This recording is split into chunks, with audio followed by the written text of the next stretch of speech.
And welcome back. We are now going to look at how to start defining exception classes so we can move beyond using just the default exception class.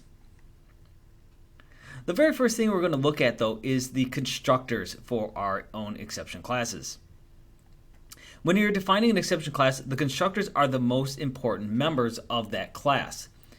Often there are no other members, just those that have been inherited from the base class.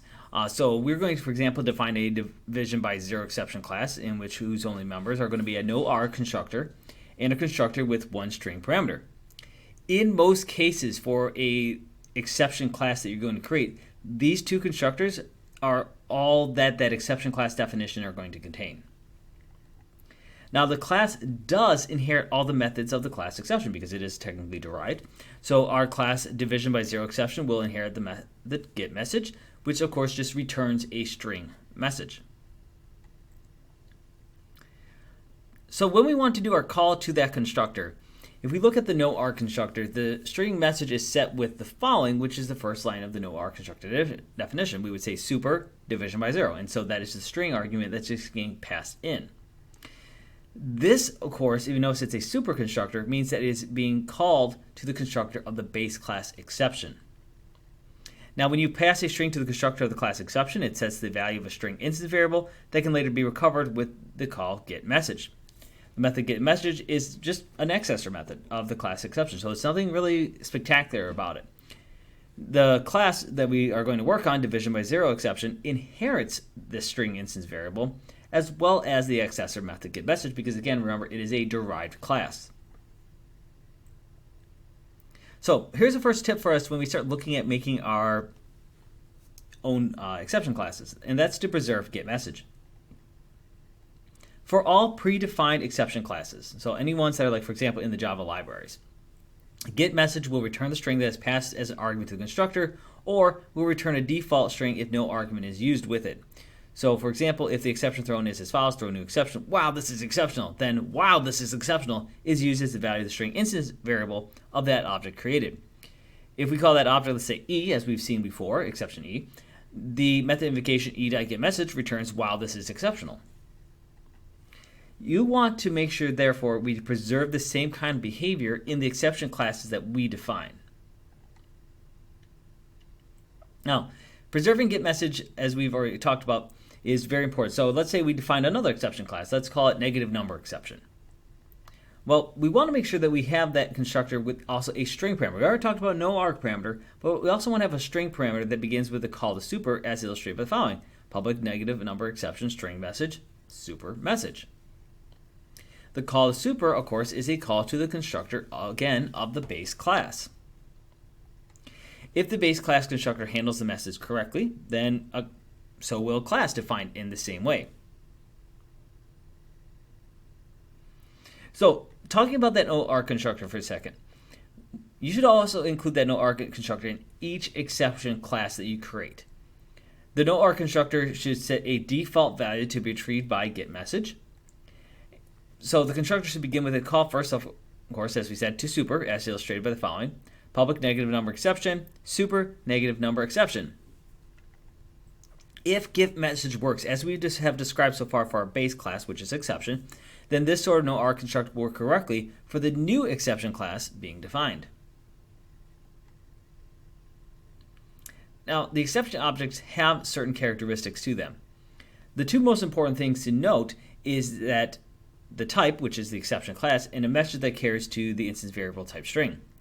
The string, of course, as we know, can be recovered with the accessor method getMessage. And the string allows our code to send a message along with the exception object so that the catch block that we have in our code can use that message. And so we're going to use this now to have programmer-defined exception classes rather than simply just relying on the ones that are inside of Java. Now, we can define our own exception classes, but the thing to remember is that every such class must be derived of an already existing exception class, either one of the standard Java library ones or whether it's another programmer-defined one. The guidelines for doing so are pretty straightforward. If you have no other reason to use any other class, we can just use the exception class as the base class. All right. So unless we're deriving it from something else, we can just derive it from the exception class, which is, again, perfectly acceptable. we have to define at least 2 or more constructors. The most common ones, of course, are going to be the no arg constructor and just one with a single parameter of type string. Our exception class should inherit the method getMessage because, again, remember, it is derived from exception. Now, normally we do not need to define any other methods, but we legally can do so within our code. But the most common thing you're going to see is we're not going to have anything besides our getMessage. Now, you should start each constructor definition with a call to the constructor of the base class. So that's using that super invocation that we talked about. We should include a no arg constructor. The super call, of course, having a string argument to indicate the exception type that is recoverable by getMessage. And we should also have a constructor that takes in a single string argument with a super call that can be recovered with getMessage. Now, an exception class can carry a message technically of any type. It's possible that when we define our exception classes, so they have constructors or arguments of other types that are stored in instance variables. In such cases, we'd have to define accessor methods for the value stored. So, for example, if that's desired, you can have an exception class that carries an int as a message rather than having a string. But again, we would have to make sure we define that as such. In that case, you would need a new accessor mate, and perhaps something like getBadNumber. All right, it could be a method that you could have, and you want to get that number and return it. All right, so let's go ahead and look at a couple of these user-defined exceptions. So, for example, I've gone ahead and defined division by zero exception, and you notice we have our keywords extends here, which shows that it is derived of the class exception. And I have, of course, my 2 constructors here. I have a no arg constructor, so public division by zero exception, and I just have super call division by zero. And then I have a public division by zero exception string message super call message. So this, of course, would mean if I passes in, this would be a message that I would define here within my class. So let's look at this in a demo.